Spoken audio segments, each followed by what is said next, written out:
Well, that was fun. But now it's time to head home. Okay, Chris, maybe start from the beginning. So I'll edit that out. I don't know. You sure about that? Welcome aboard, all you wonderful groomers, pet stylists, and canine cosmetologists. You found the Traveling Groomers Podcast, where we discuss lessons learned from mobile and house call grooming. I'm one of your hosts, Chris Bear Anthony. Any moment now, we'll be joined by my co-host and friend, retired mobile groomer and educator extraordinaire, Mary Aquendo, and very likely a special guest to help us chat about all things grooming, grooming industry related, and just plain fun digressions that I will totally wrangle back to the topic. Grab those travel mugs and climb aboard to see where today's topic will bring us. Let's roll. Okay, Mary, you're right. I'm not going to edit that out. I'm drawing a line in the sand. It's funny. I'm not doing the video editing. I'll do the audio editing and I'll edit that and this out. Why bother? But I'm not going to bother. Okay. Ha. Thank you, baby. Ladies and gentlemen, before Mary gets a chance to say anything at all, welcome to episode number 233, recorded on October 18th. Will be airing on November 1st, All Saints Day. Is it All Saints Day or All Souls Day? I'm effing tired. It's the Day of the Dead. I've had a day and a half. Whatever you want to call it, it's going to be fine by me. It's going to be a day. It's a And day. in why? And there'll be a new episode of the Traveling Groomers Podcast. Hi, Mary. How you doing? Okay, I'm just trying to follow along right now, but go ahead. Okay, so I think we were going to talk about why I am so frazzled, tired, exhausted, stressed, nauseous, and happy. So, as I may have mentioned, in the midst of getting the surgery and having all of this done, when I was not supposed to be driving, but I was totally driving, my car died. Like the engine died. So I just got the clearance that I would be able to drive. So I started shopping and looking for cars and test driving cars with my mother in tow, because she was helping me with financing, because let's just say her credit score is better than mine by a lot. It's not quite double mine. Like, I'm not that bad, but it's, hers is amazing and it's excellent, about as good as you can get. And when I apply for credit, computers make laughing noises. And that's something that I will be working on in the next few years. Okay. But I bought a car today. Nice. So let's tell us about your car. Okay. And I swear, guys, this is going to relate to topics that come up, because this is for my business. I bought a 2022 Toyota Highlander that has under 8,000 miles on it. It has all the features I wanted. It had a moonroof, because I'm spoiled. Okay. I want a sunroof in my car. It didn't have the big panoramic one, but it was like 7,100 miles. My God, that's practically a new car. Yeah, it is practically a new car. A new car for the cost of a used car. Not a cheap used car. It was more than I was planning on spending, but it's practically a new car. I'm a little excited. Okay, so here's where I'm going to just make mention of. When we rely on something for our business, so as mobile groomers, what we are relying on is our vehicle, whether we're a mobile van, a trailer, house call. It's our vehicle that gets us to point A to point B, from the client's house to another client's house. And what makes us money, because without it, it's a little bit more difficult unless you happen to be in a really large city and you're just servicing like a apartment building. Right. Yeah. And things like gas mileage was important to me because it's like I needed an SUV to lug all my stuff and still have room for passengers, but Assuming it's all-wheel drive. it is all-wheel drive. It is all-wheel drive. I had one in mind, but I missed when I was looking at it on the website that it was two-wheel drive. And I'm like, wait, what? No. Gah! Yeah, because you have to deal with snow and that sort of fun stuff. And we're coming up on winter, and there was just an advisory for here, and that's not on my side of the state. I'm assuming it's going to be up on the passes, where they're expecting like next week, like 30 inches of snow. Ouch. Ouch. Yeah. Okay. If 20 inches of snow get dumped, I'm not going out. No. If 10 inches of snow get dumped, I'm not going out. But if the roads are cleared the next day, if I can dig out the next day, I'm still going to want that all-wheel drive because the roads are going to be good, better. They're going to be better. Yeah, but they're not going to be perfect. Yeah, but the thing is, when whenever area you're in and they deal with snow, they are really good about clearing the roads. I mean, when I lived in Connecticut, we get a snowstorm and it would dump a significant amount of snow. And we're like, yeah, of course I'm not going out.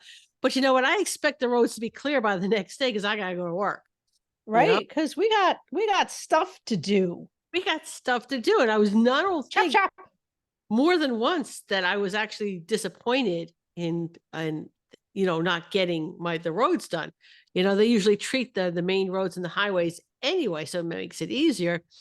But I lived up a hill, then up another hill, and then off to the side. And yeah, I was technically still in Danbury, but I was as far off a main road as you could possibly get. But I still expected my road to be cleared by the next day. And like I said, when the area is used to it, they do their job.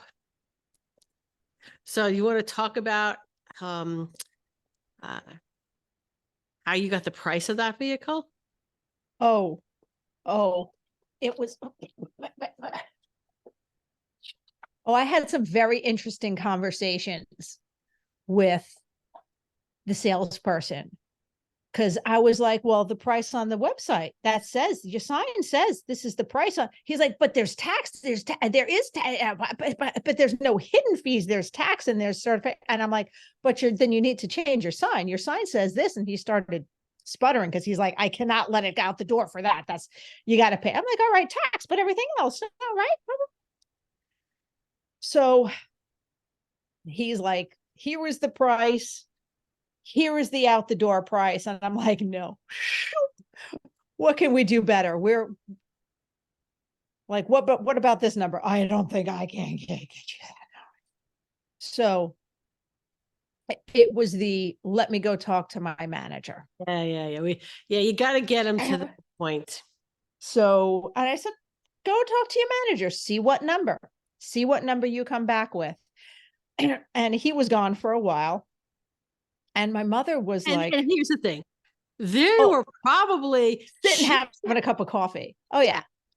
Oh, yeah. Okay, this is like a 4-minute deal. Okay, so let's have a cup of coffee. What you doing this weekend, Bob? Oh, I think I'm going to take the kids up to the mountains. I don't know. But generally, that's the conversation.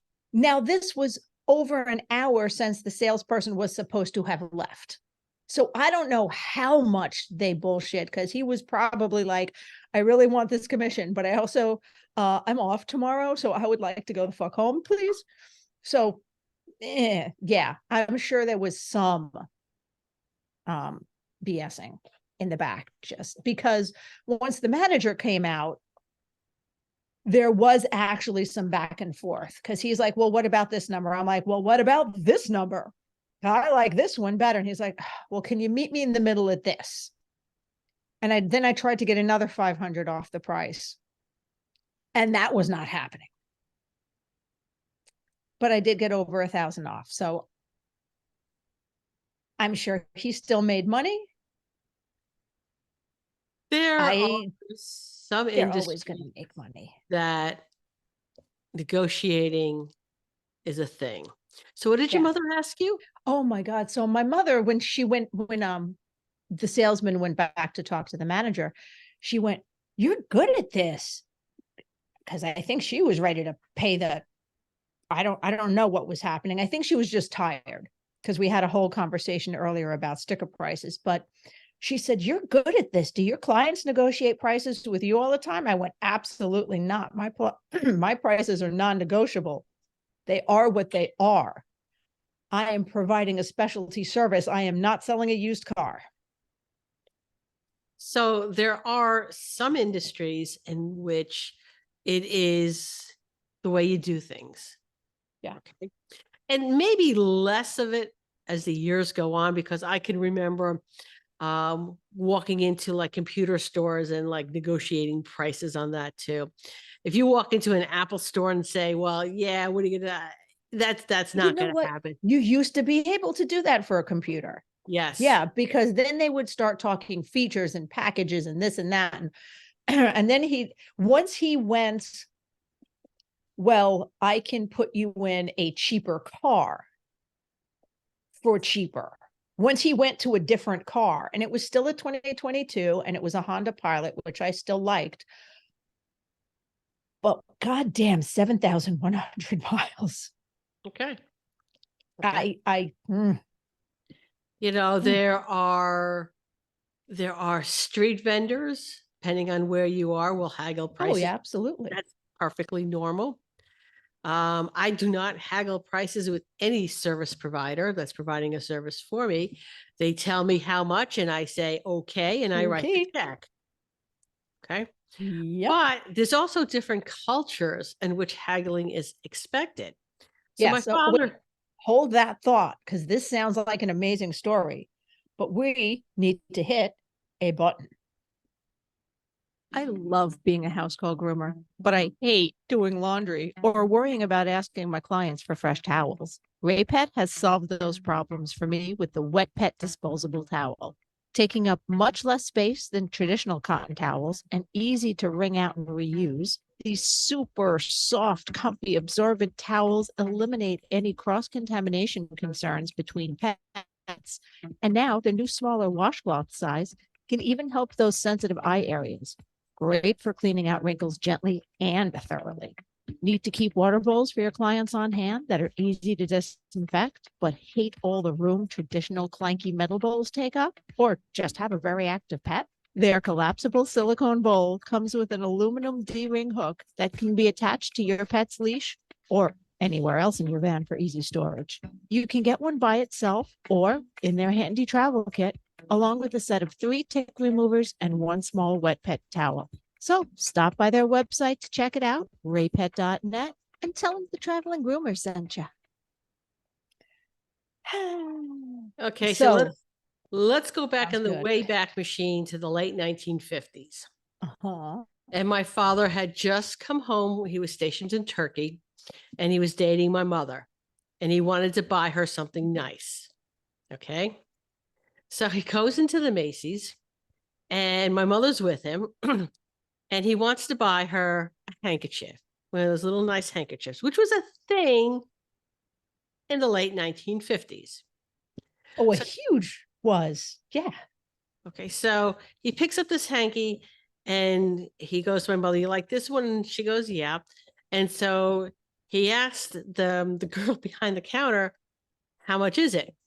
She gives him the price. My father goes, "This piece of shit, you insult me." And then he just like throws it at her. Your mother probably died. Like, yeah. I'm shocked you're alive. She probably just fell down. And I was eventually conceived. Yeah. I'm very surprised you were conceived, honestly. But that was the way that they would do. It would be a whole thing going back and forth, each insulting the other person. Oh, rude. Just, you're going to starve my children. Yeah. This is the finest You are quality. a horrible human being. You are so stupid. You can't tell that this is worth twice what I'm selling it to you for. Yeah. Yes. Yeah. So, but yeah. So that was his first time coming back from Turkey and trying to buy my mother something nice in Macy's. So not even like Woolworths or anything of that nature. Macy's. Yeah. There's sometimes you can haggle. Street vendors, a lot of times I will try and haggle because some of them do, some of them don't. And you don't know unless you ask. And it used to be back in the day, you could do that at some vendors at trade shows.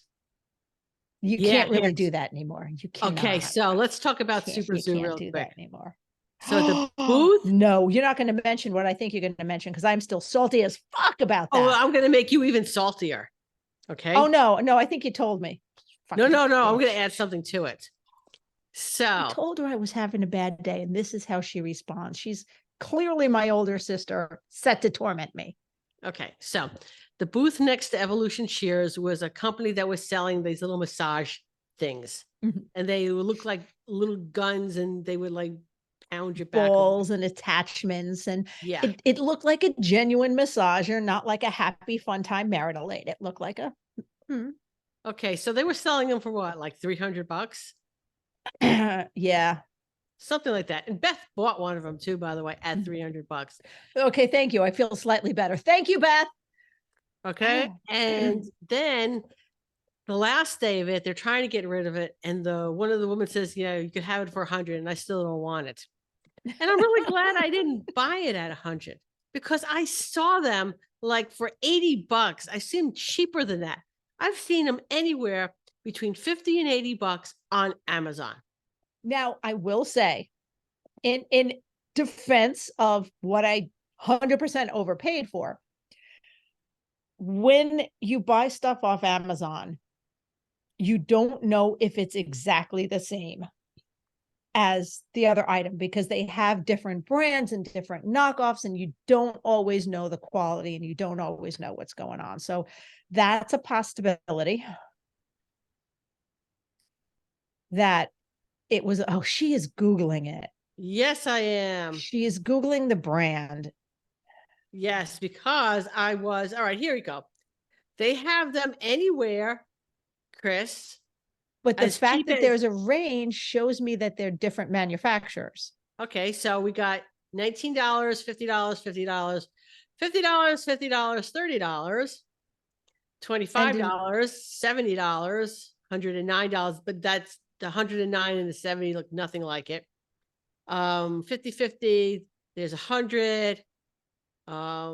There's one with a lot of attachments. A lot of attachments for 200. See, this came with like 4 or 5 different attachments, plus a red and blue light thing for your skin. And they threw in some extra, they better throw in something, god damn it, some extra pads for the TENS unit, because they were trying to throw in a TENS machine, but I'm like, I have them. So they threw in some extra sticky pads.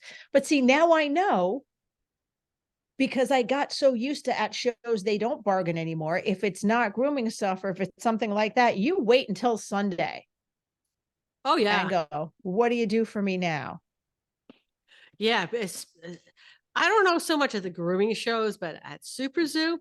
So 1 or 2 things happens at Super Zoo. Somebody comes in day 1 and they buy the entire booth. Big stores. Because they are on a mission. They're a big store. They are on a mission. They got a budget because they're a small to large corporation. And they got a budget and a list and 3 days in Vegas. And if they get everything off their to-do list on day 1, they get 2 days vacation in Vegas. Yes. Right? Yep. So sometimes that happens. But a lot of times, especially with the new businesses that are there, they don't want to bring any of that stuff home. Yes. Because honestly and truly, the cost of shipping it. not only shipping it, removing it from the show floor to get it ready for shipping. Because what you have to understand is in Vegas specifically, everything is union. You can't, like most of the other small shows, vendors can just like pick their stuff up and walk it out. You can't do that in Vegas. You have to get cart service that you pay for. Yeah. So someone has to do that for you and bring it to your car. And it is a whole dang process.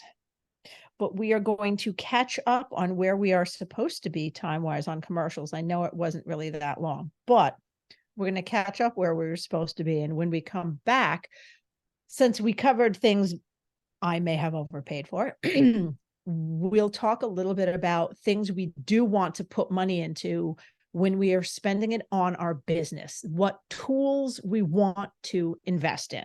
Okay. And speaking of continuing education, because we either were or will be, join the Andis world-class education team each month for live interactive virtual classes. You'll learn new and trending styles, as well as tips and tricks from some of the best groomers in the industry. Whether you're looking for basic skills, trending styles, advanced techniques, or even just ways to spark your creativity, the new Andis grooming education site is your source for finding what you need to create your way for success. Try new techniques, learn from the pros, and grow your confidence today at andis.com/groomer education. Traveling Groomer Podcast listeners, hey, that's you, can get 25% off your first course today with the code BEGROOMING at checkout on andis.com/groomer education. All righty. And we're right about it on schedule. So what things, when we're talking about investing in our business, what tools do we want to spend the money on? Clearly a reliable vehicle. Especially if we're any kind of mobile or house call, we want to invest in our vehicle, because for mobile, it's not just getting you to the client, it's your shop. It's your shop and your business. I am going to say, and I'm not going to name names, tubs. Tubs. I purchased a tub earlier this year, and I got the most inexpensive one I could, because it was what I could afford. And I wanted one that was electric, that went up and down because my back, thinking that I was just going to use it for my dog, but it would still be helpful. I've had some minor regrets, and now I know why it was the cheapest one. There were some issues that they resolved and some issues that I can resolve, and some lack of instructions. But I'm going to say that is a massive investment. So your tub is huge to get the highest end tub you can afford. Yeah. When we built the house.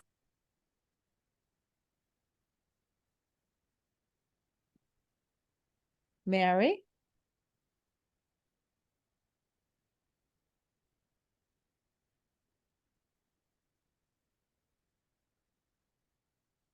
I can't hear you all of a sudden. Now, there we go. Now, so when you built the house. Then I built the house.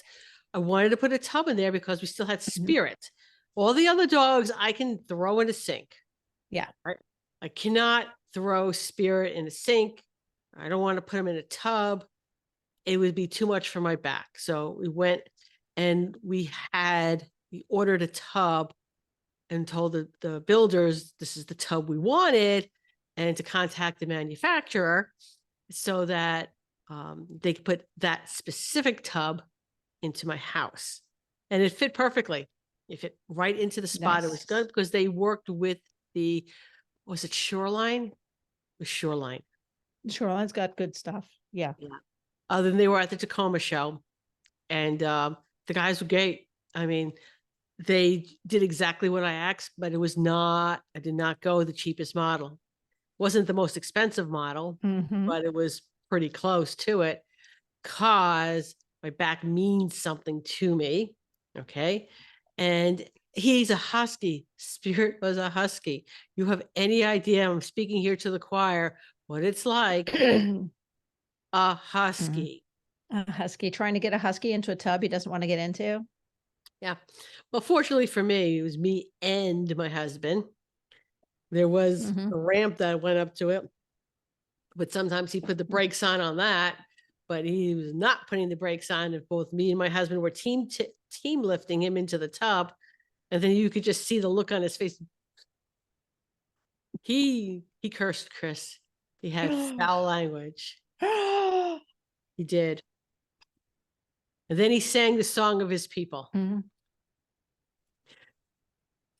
By the way, in case anyone has a doubt, when you're work in a grooming shop, there are two types of groomers who respond to huskies singing the song of their people.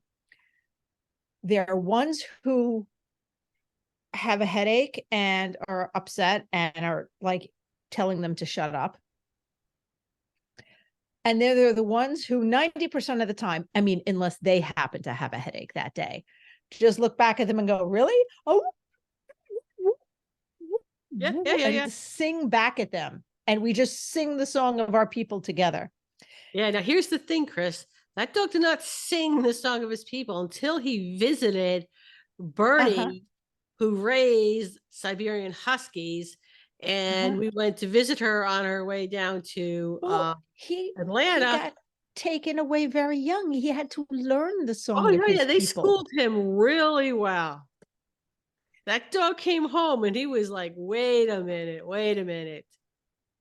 We need to talk about the rules in this house again. That was fun coming back home. And then he's decided from now on, he's not getting a bath unless you're wet. It was particularly fun because one of the vet techs at the vet hospital where he was boarded did creative grooming on him, which is why one time he came out all blue, Chris, Smurf blue. Blueberry. Okay? No, not even blue. I mean, Smurf blue. I did that once to our Pomeranian. And of course, it wasn't taking, so I left it on longer. So it was only really his undercoat that was blue. But he was blue for like a solid 6 months, maybe more. He was blue for a while. Yeah, you know how long it takes for huskies to release that color? It was long blue time for a really long time. And the reason he was entirely blue is because she started off with red. It splotched them all up with red. And then it just looked like blood spatter. She's like, oh, I got to fix this. Got to fix this. And then there was a blue. So when the blue faded, then the next color underneath was pink. It was like one of those little Russian nesting dolls. Oh, yeah. You open it up and there's something else inside. Oh, yeah. That was Spirit with the color. It was blue. Then it was light blue. And then it was pink. And then apparently there was still a little yellow underneath from a previous dye job. So yeah. He was colored. And by the way, lovely listeners, if you don't know or can't guess which groomer I was, and you haven't already guessed that I was singing with the Huskies, the song of our people, then this is clearly your first episode. This is where you jumped in. Welcome. Now you've met me. Yes. So what other big ticket items? I mean, I'm going to obviously say shears and talk about, what was that? There was a little bit of a digression there. It was a little digression. I almost forgot what we were talking about. I didn't. I wrangled us right back to topic. Yeah, you have a list. Doubters. I got a list. So obviously I want to talk about shears, but in terms of like sheer expense and longevity, I'm going to say tables. Because if you think the table doesn't matter, you've never had a table pulled over on top of you. Because that's happened. That actually happened to Cam. when one of the first times he worked with me as a bather, and they just had in the bathing room folding tables. And it was a Roddy that pulled the table over on him. And they said, they were like, oh, well, he shouldn't have been away from the dog. And I'm like, if he was away from the dog, how was it able to pull it on him if he wasn't right there next to the table? Please tell me this. They weren't able to tell me that. Did you see that rudeness? Yes, that was rude. It was rude. My dog just whapped me with her toy. She's tossing it around. At least she didn't hit me in the head this time. That was even more rude.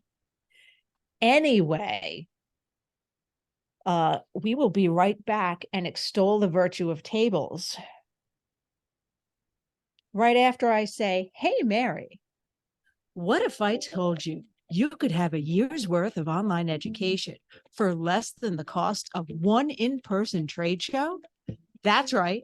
For only $97 a month, you have access to a different 2-day educational conference with 10 hours of material taught by the best in the industry.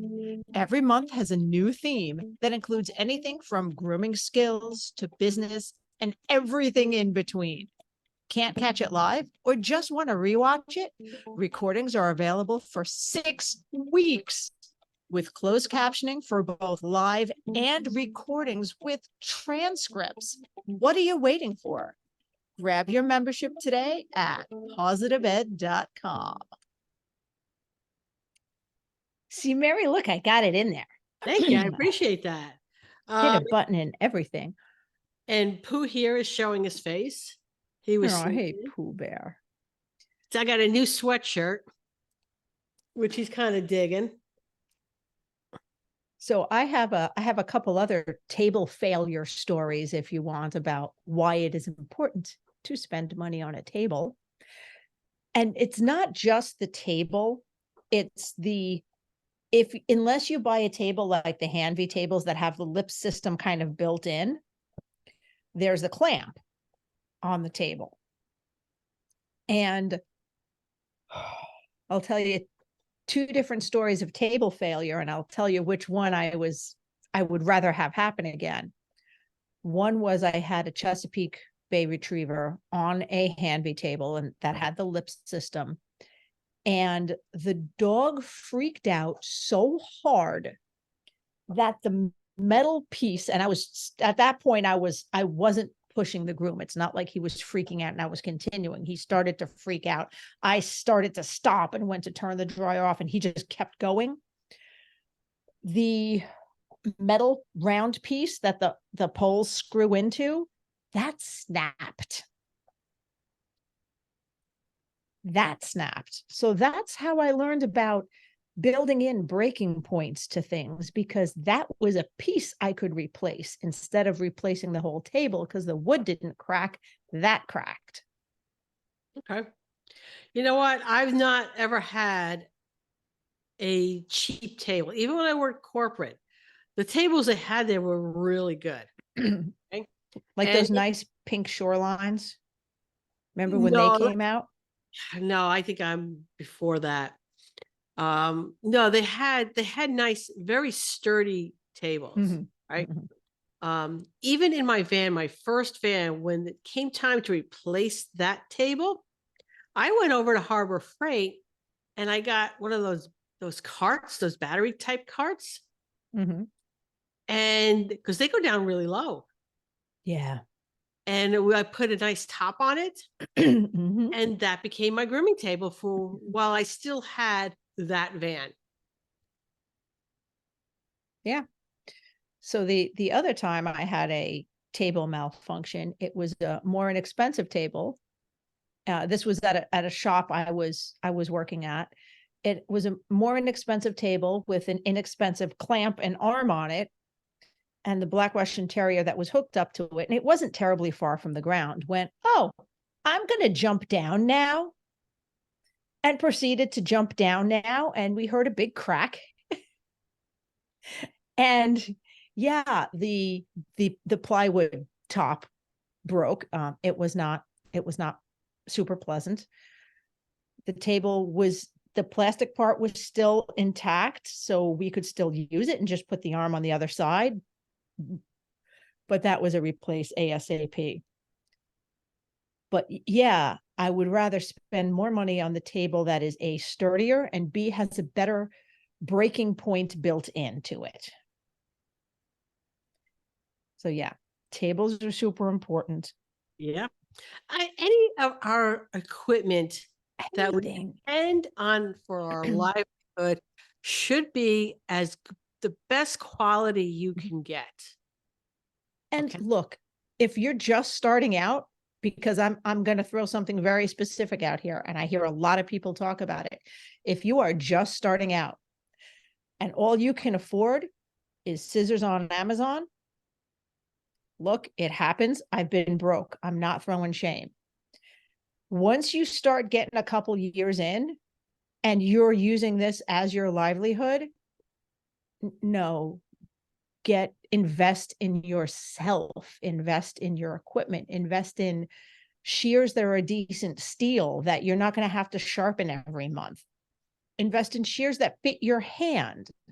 Yeah. Because that's one of the things I don't like about the subscription boxes. The handles they're either going to be like equal, kind of like those flipper shears. So they're always going to put your thumb in an incorrect position. Oh, I can't get started on ergonomics right now. We have other things to talk about. I won't. That's later. That's coming up later this month. And we'll have a whole episode about ergonomics, but spend money on your equipment. This is your livelihood.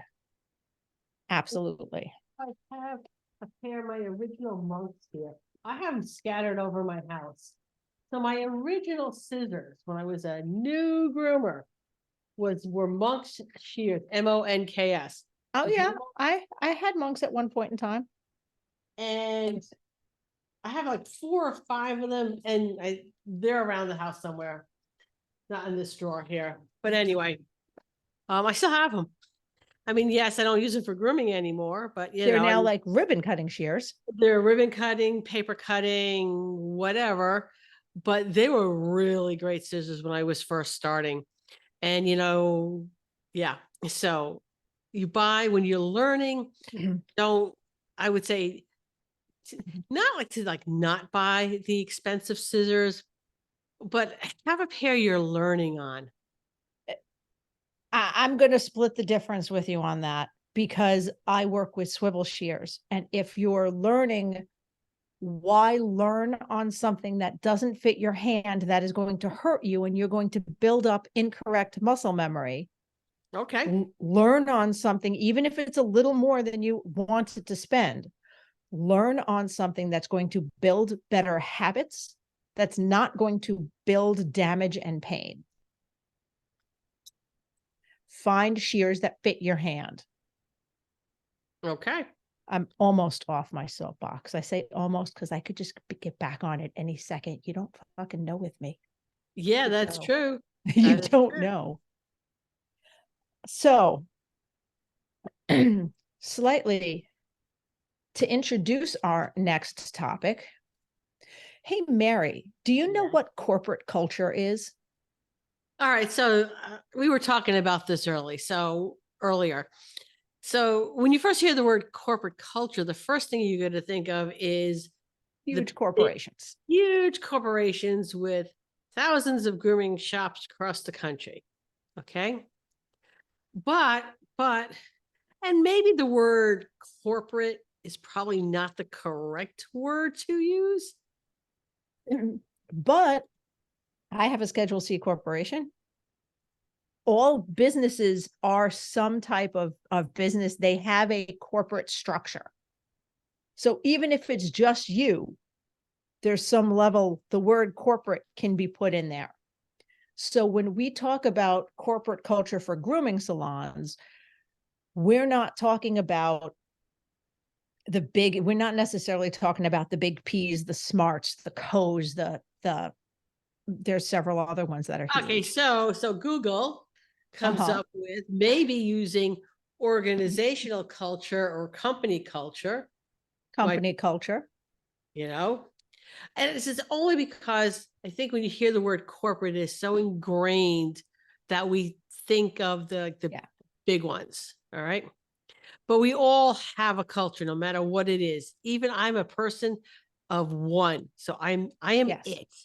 My business has a So culture. basically, yes, what the culture is what your company values, the values, behaviors of the business, the persona of your grooming salon. And that is very, very important in terms of not only what the type of clients you attract, but the type of employees you attract. And when we come back, we're going to have an update and tell you why that's super important back in 30 seconds. As a house call groomer, the idea of van and generator maintenance had kept me out of one for years. But Hanvey Engineering and Design has been making mobile grooming vans for 20 years now and has thought of that. No generator to maintain, repair, and replace. No propane to fill or worry about running out in the middle of winter. Hanvey vans have the lowest operating costs out there. I know I'm sold, but check out their latest innovations for yourself at hanvey.com. All right. And before you get into the story on why we're talking about it, I think there's two ways you can look at your culture. All right. So for me, a company of one, okay, my business follows follows my culture. If my values change, then the values of my business change. Okay. So I am not tied. If I say my business stands for this and I decide I have a better value, then I can make that switch. Okay. As opposed to the other direction where you've set the culture of your business and it's etched in stone and you never change it. And then you follow along with that culture because you're not changing it. Does that make sense, Chris? That does. So the reason I sent you the link earlier. And I looked at a different article.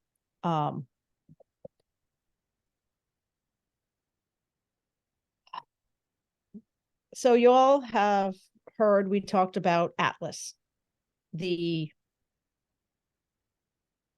poodle or doodle, because I think it might have been a doodle. I've seen them listed as two places, or I've seen it listed as both poodle and a doodle, but that is not important because the owner who owned the grooming salon, who did not groom Atlas, who did not lay a finger on Atlas, was charged with accessory to felony and obstructing an officer.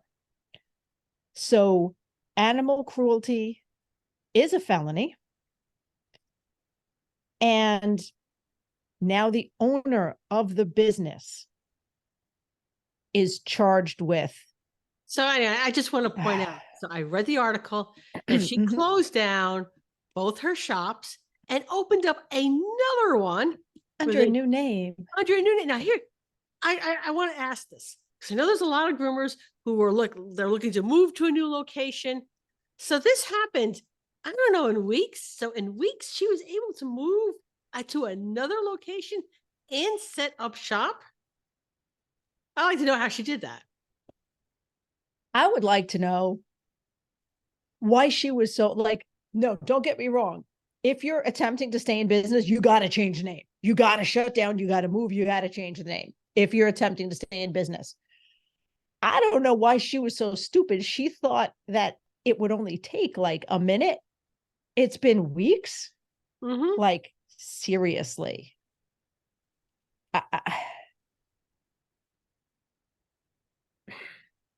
Seriously. She had a similar name to her business.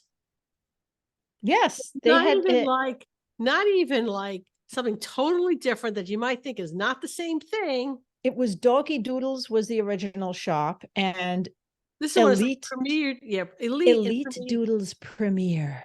Yeah. So, Elite. but anyway, so that also tells you that she didn't think she did anything wrong. Yeah. I think Yeah. she's shocked. I think she's shocked that she's charged with felony counts.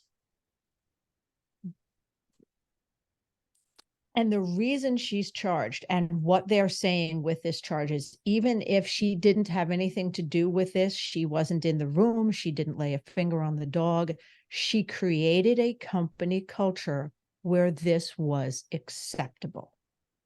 Because in general, people don't go from 0 to 60. You know what I mean? You don't go from never raising your voice, being rough with a dog, shaking, smacking something, quote unquote, little. You don't go from that to killing a dog, to just going ape shit on him and beating him to death. Like, unless you have a serious mental break, which nobody is saying he did. Maybe that will be insanity will be in his defense. Who knows? But and the obstruction is because she lied to an officer regarding what happened to the dog when she had footage available. So her side of that story is she just trusted the groomer and just, oh, he told me this happened, so that's what she told the cops. But you know what? You got to be precise. Say, well, this is what he said happened. Let me review the footage. That might Okay. have saved her a charge. So anyway, culture is something that, yes, it happens, but it happens because it's accepted by the bulk of the people. Yeah. Okay. There were groomers who quit that shop. All right. And again, I am not, what's the word I want to use? I am not throwing down on the groomers that are there because I don't know their particular circumstance. So I just say nothing. Yeah. Right? But the culture was there. And it was an acceptable way of doing things because that became the default. So if as a business owner, you don't set the culture of your business, it will be set regardless.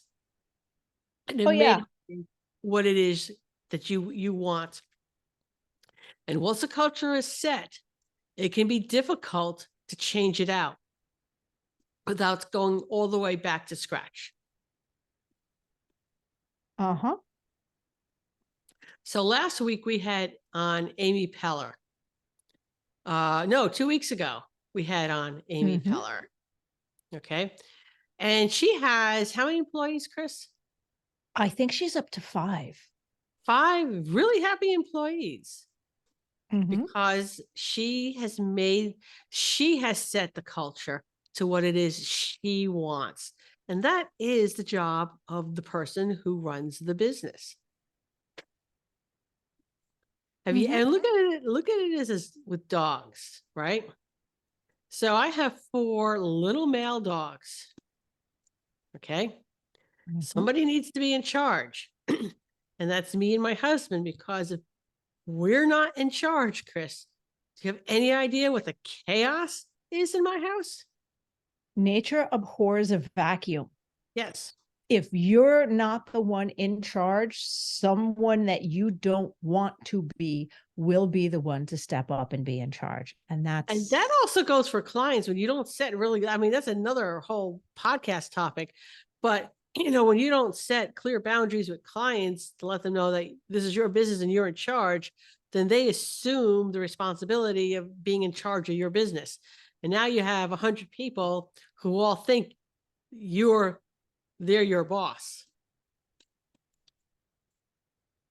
which is why I don't negotiate my prices with Very good. clients. Nice to bring that all the way back to the beginning. That was good job, Chris. Good job. 2 snaps up in a circle.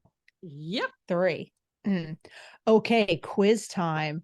All you Gen Xers, name that show. 2 snaps up in a circle. If you can name where that show comes from, I just spent a lot of money on a car. I don't have a prize for you. I don't know. We have stickers if you see us at We'll at have stickers. You'll Yes. get a hug or not a hug if you're not touchy. There are some not. Yeah. Anyway, so it is about time for our last commercial break. Oh, you know what? And If you're not familiar with that show, it may be difficult to find. let me tell you something. All right. But just watch one Show. episode of it. Just watch one. If you find out what, because we don't want to spoil it for you. Can I give a hint as in not some of the main characters? No hints on anything. No No character names. No character names. Some of the best characters. Like I love Saturday Night Live, but Saturday Night Live wishes. Anyway.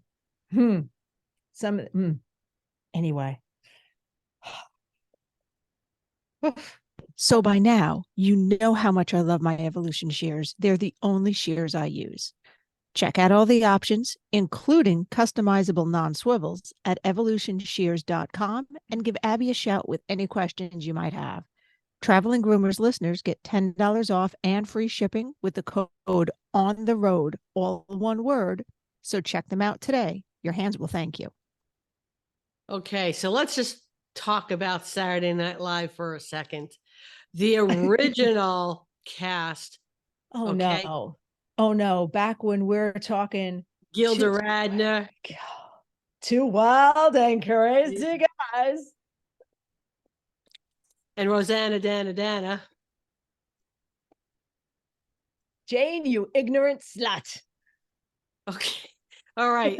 One of my favorite sketches was Rosanna Dana. And it was modeled after a real newscaster.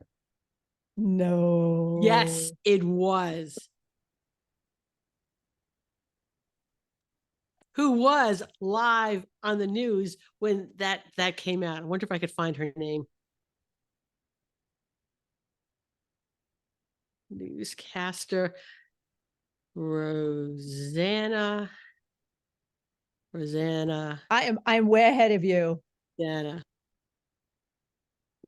She was.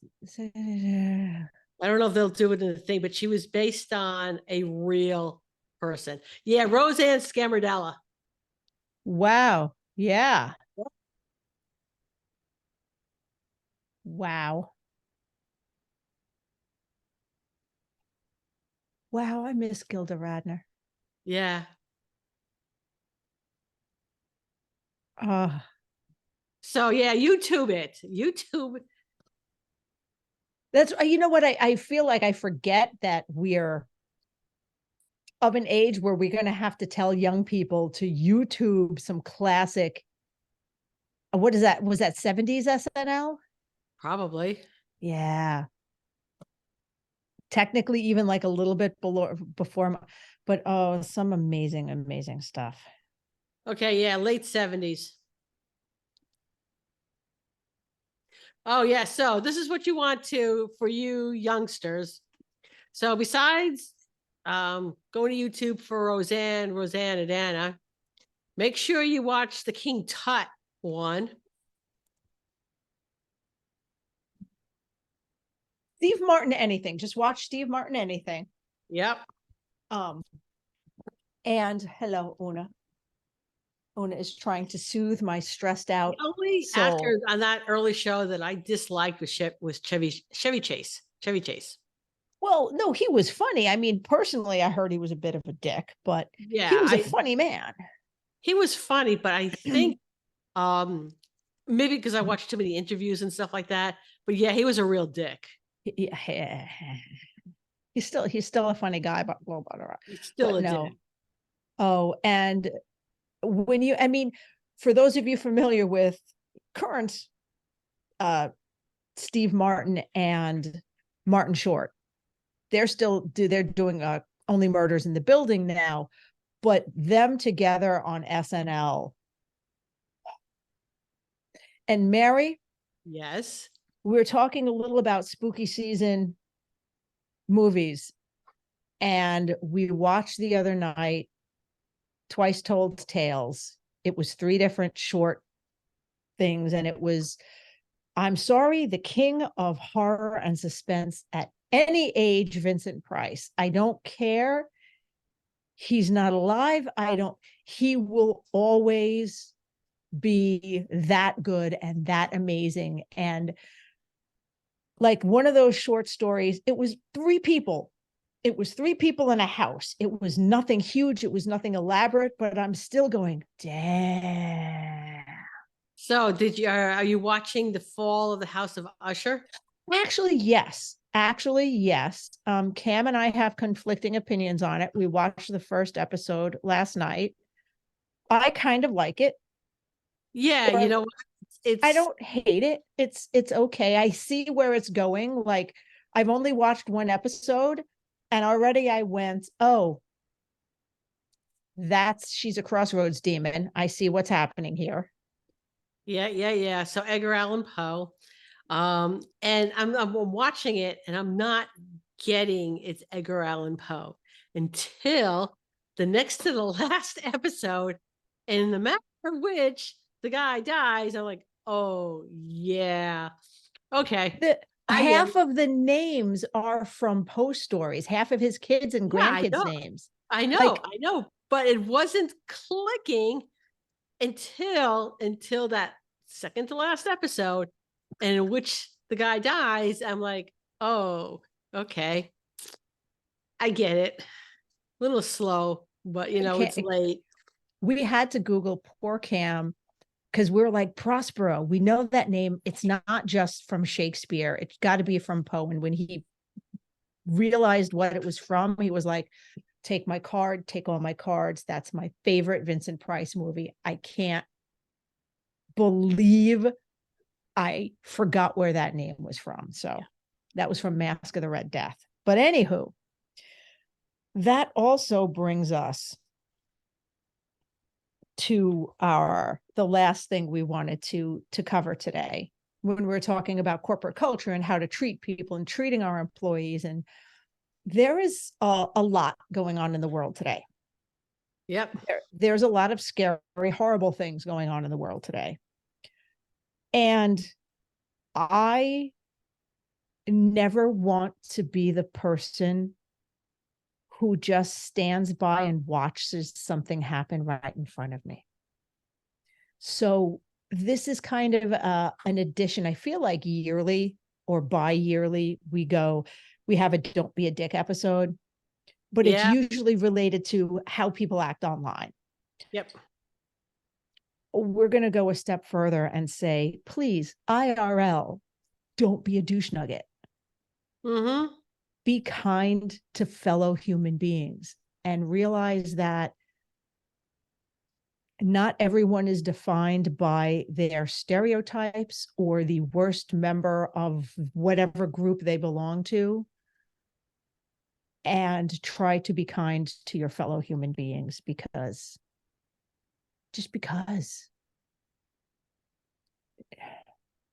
Yeah. All right. And so here's the scenarios. All right. You see someone being a dick to somebody else. Okay. Maybe it's multiple people being a dick to one particular person. Maybe they're being violent. But you just can't not do something, even if what you do is call 911. Yeah. I'm not saying get yourself killed or stabbed. Yes. I'm not saying that, even though I do have a hold my purse story. But we all have cell phones, whether you use it to record that bad behavior. Somebody call, somebody record, somebody do something that is within your power.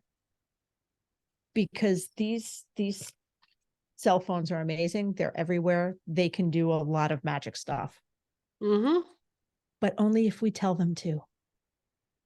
And only if we're the ones that push the button. So be kind to one another out there. Yes, please. Because you don't know what someone else is going through.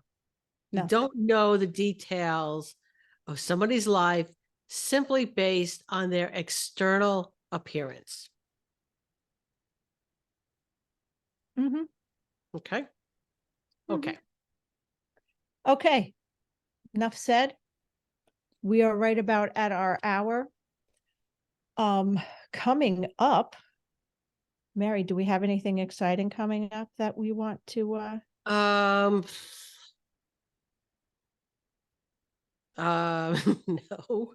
No, let me look at my calendar.